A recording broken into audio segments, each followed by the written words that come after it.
ভালোবাসা যদি অন্ধ হয় তবে উম্মে শাহিদিনা টুনি ছিলেন সে ভালোবাসার উজ্জ্বল প্রতীক, যিনি নিজের কিডনি দিয়ে স্বামীর প্রাণ বাঁচিয়েছেন, কিন্তু সেই মানুষটার কাছ থেকে তিনি পেয়েছেন সবচেয়ে নির্মম প্রতিদান।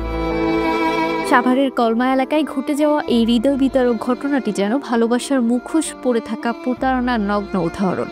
2006 সালে বিয়ের পর শুরু হয়েছিল টুনি ও তারেকের সংসার। 1 বছরের মাথায় জন্ম নেয় সন্তান।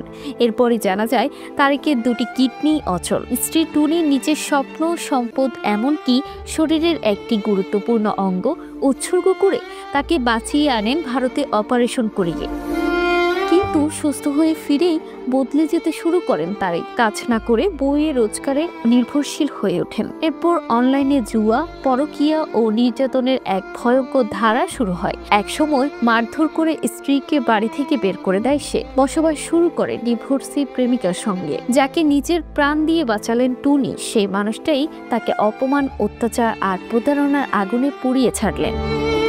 টুনির মা জানিয়েছেন, কন্যার কষ্টে তিনি পেনশনের টাকা, স্বর্ণালংকার আর ফ্ল্যাট বিক্রির মতো বড় ত্যাগ করেছেন। আর আজ সে স্বামী চায় বাড়িটিও নিজের নামে লিখে নিতে। নির্যাতনের মুখে পালিয়ে গিয়ে মামলা করেছেন টুনি। গ্রেপ্তারও হয়েছে তারেক। কিন্তু জামিনে মুক্ত হয়ে আবার আত্মগোপনে চলে গেছেন সেই অকৃতজ্ঞ মানুষ।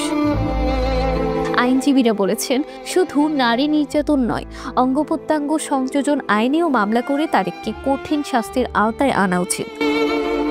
আর টুনি বলেছেন, আমি হয়তো আর বেশি দিন সুস্থভাবে বাঁচব না, কিন্তু চাই না আমার মতো কেউ ভালোবাসার নামে ঠকে যাক।